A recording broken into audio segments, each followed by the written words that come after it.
qu'est-ce que ça fait du bien de se détendre. On se croirait en vacances.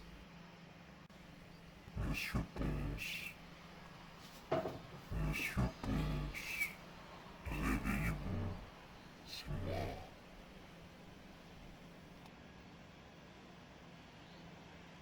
Jean-Michel, c'est toi? Oui, c'est moi. Vos élèves sont en train de passer du côté obscur de la force.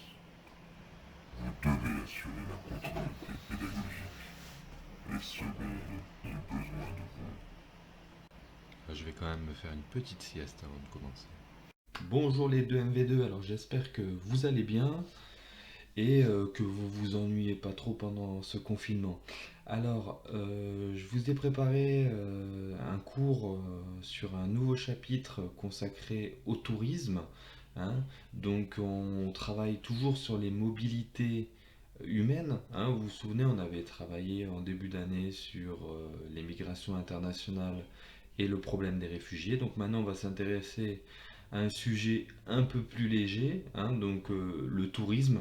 Hein, on en parle beaucoup du tourisme en cette période de confinement, avec tous ces restaurateurs, tous ces opérateurs de voyage, voilà, qui ne peuvent pas exercer leurs activités et dont la santé économique est en danger. Donc voilà, je vais vous faire donc euh, un petit exposé sur les raisons de l'essor du tourisme international depuis quelques années maintenant, pourquoi on a plus de touristes de nos jours qu'il ne pouvait y en avoir il y a 15 ou 20 ans. Et on travaillera également sur les conséquences de ce tourisme, des conséquences qui seront positives, mais aussi des conséquences négatives. Voilà. Bon visionnage. Allez, c'est parti. Donc, nouveau chapitre de géographie. Donc, ce n'est que seulement le deuxième depuis le début de l'année, hein. On a d'abord privilégié l'histoire. Alors, vous pouvez noter qu'on est dans le chapitre 2 sur les mobilités touristiques. Alors, la problématique générale qui va nous intéresser, c'est quels sont les enjeux et les perspectives pour le tourisme mondial au XXIe siècle, hein. Alors, j'ai mis une petite illustration en dessous, hein, où on peut voir différents monuments d'Europe ou d'Amérique, hein. On aperçoit la tour Eiffel au milieu, la statue de la Liberté sur la gauche, la tour de Pise, Big Ben, hein, qui se situe à Londres, une mosquée, alors j'imagine que c'est sûrement la mosquée vue où elle est placée, une mosquée d'Istanbul, et l'église, si je dis pas de bêtises, Saint-Basile à Moscou, hein. Vous avez aussi le Taj Mahal sur la droite. Alors on voit des avions, hein. On verra que dans cette augmentation du tourisme mondial, les avions ont un rôle majeur. Alors, on va démarrer sur une séance 1 consacrée tout simplement au tourisme mondial. Alors, vous pouvez noter cette introduction. Et voilà, je voulais commencer par cette typologie des tourismes, hein. C'est vrai que quand on s'imagine, nous, hein, un touriste, c'est quelqu'un qui se rend à la plage juste pour se détendre. Alors qu'en réalité, il existe différents types de tourisme, que ce soit du tourisme d'affaires, du tourisme culturel, hein. Par exemple, si on se déplace dans une ville pour principalement visiter des musées, on appartiendra à cette catégorie de touristes culturels. Aussi les touristes cultuels. Alors à ce moment-là, je pense notamment au pèlerinage de la Mecque, hein, où les musulmans se rendent, voilà, en général une fois dans leur vie, en Arabie Saoudite pour accomplir leur pèlerinage, hein. Il existe également le tourisme de masse, hein, ça c'est, on va s'y arrêter quelques minutes dans cet exposé. L'écotourisme, alors ça, c'est surtout les gens qui partent voilà, dans des endroits, par exemple, qui sont classés UNESCO, c'est-à-dire des paysages protégés pour découvrir la faune, la flore. Aussi du tourisme sportif, hein, par exemple, si vous souhaitez aller voir un match de foot, par exemple, ou une compétition sportive, une Coupe du Monde de football, hein, comme on a eu en 2018 en Russie. Voilà, les supporters qui se sont rendus en Russie pour voir un match de l'équipe de France entrent dans cette typologie des touristes sportifs. Alors, il faut savoir que le tourisme, c'est un moteur de l'économie et du développement, Par exemple, le tourisme en France, c'est un des, voilà, des principaux secteurs d'activité. Ça génère énormément d'argent. Ce qu'il faut noter, c'est que le tourisme, il est en augmentation au niveau mondial, plus 6% en 2018. C'est-à-dire qu'en 2018, si vous regardez bien l'introduction, il y a eu 1,4 milliard de touristes internationaux. C'est énorme. C'est quasiment une personne sur 7 dans le monde qui a effectué un voyage international en 2018.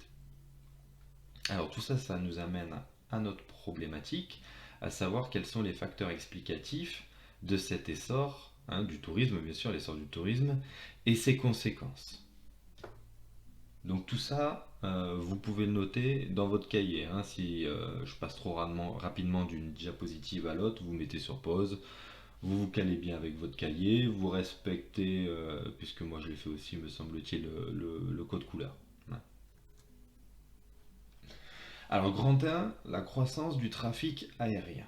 Alors ça, c'est une des choses les plus importantes à retenir, à savoir que s'il y a un essor du commerce, enfin du tourisme, pardon, international, c'est justement parce que ont été créées à partir de 1984 des compagnies aériennes low cost. La première étant Ryanair. Si je dis pas de bêtises, ça doit être une compagnie. Alors je sais plus si c'est anglais ou irlandais, à vérifier. Vous avez la Norwegian, une compagnie norvégienne, du coup, là on peut pas se tromper, en 1993. EasyJet, Vueling, Transavia. hein.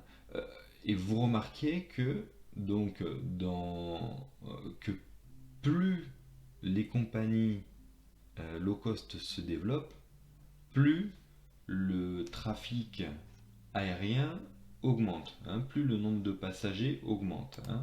Donc si vous regardez bien là, c'est cette courbe qui nous montre bien ici. hein. Donc là, vous avez les années en abscisse et en ordonnée le nombre de passagers. Et on voit que au fil du temps, il y a de plus en plus de personnes qui empruntent, qui utilisent l'avion, et qu'elle augmente au fur et à mesure que des compagnies low cost se créent. Et on a une autre information ici, tout ce que je suis en train de dire, c'est des statistiques mondiales de l'aviation civile. Donc une forte augmentation est prévue dans l'année. Donc on est sur 6,7 milliards en 2032 alors qu'on est à 4 milliards de passagers en 2017, soit une augmentation de 2,7 milliards d'ici 2032. Vous voyez, on arrive à 16 milliards en 2050. Alors ce sont des projections, ça ne veut pas dire que ça va se passer exactement comme ça. Mais si on suit l'évolution actuelle du transport aérien et du nombre de passagers, on devrait arriver mathématiquement en 2050 à 16 milliards de passagers. Voilà pour la croissance du trafic aérien et de son augmentation. Ensuite, il faut prendre en compte l'impact du numérique sur le tourisme, puisqu'il a profondément changé les choses. Alors, je lis avec vous cet extrait donc de la Chambre de commerce et d'industrie de Normandie. La Chambre de commerce, il y en a une à Metz notamment, il y en a même plusieurs. Elles servent à, si vous voulez, faciliter, encourager les entreprises, les aider à se développer, et notamment les entreprises en lien avec le tourisme. Alors, ce secteur d'activité est l'un des premiers pour lequel les cartes ont été entièrement rebattues par le numérique. Depuis plus d'une décennie, la combinaison d'un moteur de recherche performant, de comparateurs de prix de billets d'avion et de chambres d'hôtel et les plateformes d'avis ont permis aux internautes d'avoir un meilleur accès à l'information. Au fur et à mesure de la connexion des foyers à l'Internet, ce phénomène s'est progressivement accentué pour devenir massif. Enfin, l'arrivée des smartphones et des tablettes a permis de franchir encore une nouvelle étape en permettant aux internautes d'accéder à l'information, quel que soit l'endroit et quel que soit le moment. Toutes ces évolutions ont modifié de manière profonde et durable le comportement des touristes tout au long de leur parcours client, que cela soit au moment de la préparation du déplacement et de la réservation, pendant le séjour ou après le séjour. Donc Tourisme et numérique, CCI Normandie, publication de Loretti 2016. Alors, si vous le souhaitez, là vous pouvez mettre sur pause et repérer dans le texte en quoi le numérique a eu un impact sur le tourisme. Qu'est-ce qui fait qu'il est plus facile avec le numérique de prévoir un voyage, hein. Donc là vous pouvez mettre sur pause, tac, et là on peut reprendre. Alors, si vous regardez bien, on nous parle dès la troisième ligne des comparateurs de prix de billets d'avion, hein. C'est vrai que ces sites internet, hein, ont fleuri depuis quelques années et on a la possibilité, hein, ça c'est la promesse de ces comparateurs, de trouver le meilleur prix pour partir, pour obtenir un billet d'avion et partir vers une destination aux vacances, hein. Donc c'est vrai que ces comparateurs, ils ont un énorme succès et ça permet aux plus petites bourses, hein, peut-être de faire une affaire sur une promotion ou autre, hein. Et il faut savoir que ça c'est valable à la fois pour les chambres d'hôtel, hein, donc on peut peut-être essayer de trouver des bonnes affaires, des chambres d'hôtel moins chères, des promotions temporaires, hein.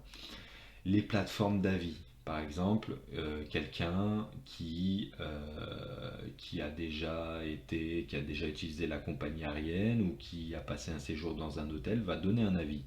Si les avis sont positifs, ça va forcément influencer, encourager une personne à, voilà, à réserver une chambre dans un hôtel si les commentaires sont très amélioratifs, si, voilà, si les avis sont très positifs. Alors, ils ont remarqué, hein, ça, d'après cette étude, que plus les foyers ont été connectés à Internet, plus eh bien, il y a eu de réservations par Internet. Parce qu'il faut savoir qu'avant l'arrivée d'Internet, si vous vouliez effectuer un voyage, il fallait se rendre dans une agence de voyage, prévoir. C'était beaucoup plus fastidieux si vous voulez. C'est-à-dire que là, ce que ce texte nous explique, c'est que il est devenu beaucoup plus facile de réserver un voyage, notamment de le réserver peu importe l'endroit où vous vous trouvez, à partir du moment où vous avez un smartphone à portée de main, vous pouvez réserver un voyage à l'étranger. Donc voilà, ça c'est vraiment une évolution très importante dans le domaine du tourisme. Et on nous dit effectivement que c'est valable, hein, à tous les stades de la préparation, hein, que ce soit préparer le déplacement, réserver, ou même pendant le séjour ou après le séjour, hein. Par exemple, vous êtes sur votre lieu de vacances et grâce à votre smartphone, vous allez pouvoir repérer notamment les centres d'intérêt à proximité de là où vous séjournez. Alors, on en vient à l'essor des croisières et le gigantisme des paquebots, hein. Alors, ce que nous dit ici euh, hop, ce document, c'est que pendant longtemps, les croisières, elles étaient réservées à des élites, hein. Mais elle s'est ouverte, alors là c'est le terme que j'avais souligné tout à l'heure, ça s'est ouvert au tourisme de masse, hein, et aux classes moyennes. C'est-à-dire que si on regarde ce navire il s'appelle le Symphony of the Seas, hein. C'est c'est un navire qui est construit sur le chantier naval de Saint-Nazaire, hein. Alors si on peut regarder ses dimensions, 362 mètres de long, 66 mètres de large, il est capable d'accueillir 6700 passagers dans 2775 cabines, il y a 2220 membres d'équipage. Alors, plus il y a de place dans un paquebot, plus on peut accueillir de gens et donc plus on peut faire baisser les tarifs si vous voulez, hein. Donc ces croisières, elles ont connu et elles connaissent aujourd'hui un véritable essor, hein. Alors on parle de tourisme de masse. Pourquoi on parle de tourisme de masse? Parce que effectivement, hein, on peut comment dire, on peut embarquer un nombre de personnes très très importante, hein. Et d'ailleurs, il y a une certaine promiscuité qui se crée. Et si vous avez suivi les informations ces derniers temps, hein, il y a eu pas mal de problèmes avec ces paquebots, puisque dès qu'il y a eu quelques cas de coronavirus, il faut savoir que c'est un lieu, vu qu'on est confiné, voilà, c'est un lieu dans lequel le virus peut circuler très vite, hein. Donc ça peut être un inconvénient. Et l'autre inconvénient, il est en bas à droite du document, c'est-à-dire que ce sont des engins, hein, des paquebots qui polluent énormément, hein. Alors en plus, on nous dit que c'est un carburant de mauvaise qualité, hein, donc bon, je vois pas trop. Je vois pas trop ce que ça peut être comme type de carburant, mais il faut savoir que du coup, il dégage énormément de CO2 et aussi que les déchets et les eaux usées sont rejetés en mer, hein. C'est-à-dire qu'il n'y a pas de recyclage, hein. Donc, le principal problème de ces gros paquebots, c'est qu'ils polluent énormément.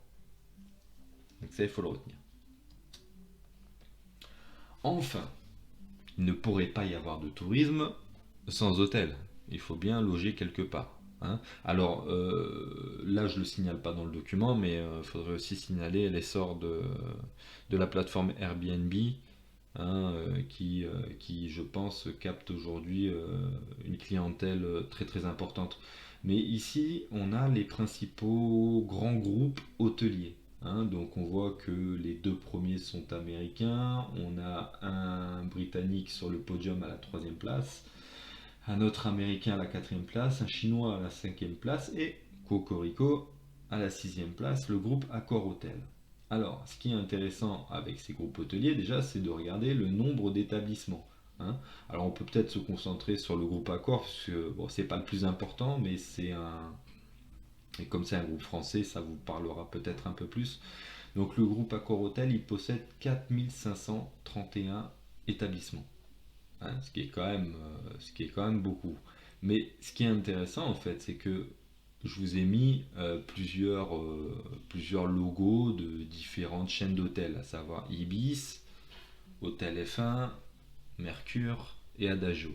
Alors ce qui est intéressant, c'est qu'en fait, peu importe que vous alliez dans un F1 ou un Mercure, hein, bien qu'un F1 soit plus low cost comparé à un Mercure ou un Adagio, en fait, vous, comment dire, je vais caricaturer, mais peut-être pas, vous donnez votre argent au groupe Accor. Enfin, je caricature pas, vous donnez votre argent au groupe Accor, hein. C'est-à-dire qu'on a l'impression comment dire, de, voilà, de donner de l'argent à des groupes différents, alors qu'en réalité, vous dormez, quoi qu'il en soit, dans un hôtel du groupe Accor, hein. Donc voilà, hein, pour les hôtels, hein, pour les groupes hôteliers, qui sont qui sont des acteurs majeurs de ce tourisme au XXIe siècle. Alors, je viens de remettre la problématique de la séance. Et voilà, ici vous pouvez recopier dans votre cahier donc la réponse à la problématique et le résumé de tout ce qu'on vient de dire. Donc, en ce qui concerne les raisons de l'essor de ce tourisme international, on a un tourisme qui est plus accessible grâce à la création de compagnies aériennes à bas coût, l'essor du numérique, Internet et smartphones qui facilitent la programmation d'un voyage. J'ai rajouté aussi l'essor de la publicité et des influenceurs du net, hein. Vous n'êtes pas sans savoir que vous avez beaucoup de publicités cachées sur Instagram, avec des Instagrammeurs, voilà, qui voyagent un petit peu dans le monde entier et qui font la promotion de certaines villes, certains pays ou certaines régions, voilà, pour vous influencer et faire en sorte que vous, à votre tour, vous alliez au même endroit que ces personnes-là. Aussi l'essor et la démocratisation des croisières, hein. Quand j'emploie le terme démocratisation, ça veut dire que les croisières sont plus accessibles aujourd'hui qu'elles ne l'étaient il y a quelques années, hein. Donc voilà, vous pouvez renoter également l'exemple du Symphony of the Seas, hein, puisqu'il est construit sur un chantier naval français à Saint-Nazaire. Les conséquences. Alors les conséquences qui sont plutôt positives pour commencer, les retombées économiques pour le pays ou la région d'accueil. Il faut savoir que par exemple, on peut prendre l'exemple de Metz. Quand Metz accueille des touristes, même si c'est dans un hôtel du groupe Accor Hotel, ce sont des personnes qui vont consommer dans la ville, qui vont donc, voilà, s'ils vont au restaurant, voilà, ils vont permettre à la filière d'avoir des retombées économiques. Ils vont également se rendre dans les musées. Voilà, tout ça, ça génère quand même une économie. Et c'est pas pour rien si les villes, notamment, ben, on va rester sur Metz, puisque c'est la ville que vous connaissez le mieux, qui s'est dotée d'une agence de tourisme assez importante, Inspire Metz, qui cherche à attirer en créant voilà, euh, en incitant, on va dire, les touristes à venir à Metz et en Lorraine. Alors, au niveau des conséquences plus négatives, je parle de la mainmise des grands groupes hôteliers au détriment des indépendants. On a vu que, en fait, la plupart des hôtels appartenaient au même grand groupe, donc ça, je pense que ça peut se faire, ça se fait d'ailleurs au détriment des personnes indépendantes qui voudraient, par exemple, monter un hôtel dans une grande ville, hein. Et enfin, on peut terminer sur une pollution très importante à cause du trafic aérien et des navires de croisière. Voilà, donc ça, je pense que c'est un des principaux enjeux dans les années à venir. Comment, hein, concilier tourisme en forte augmentation et préservation de l'environnement. Voilà. Alors, je vous remercie de m'avoir écouté, j'espère avoir été le plus clair possible. En tout cas, si vous avez des questions à me poser, vous pouvez le faire de la façon qui vous convient le plus, par Discord, par le bureau numérique, par Pronote, comme vous voulez, voilà, du moment que je suis en capacité de vous répondre. Voilà. Je vous remercie.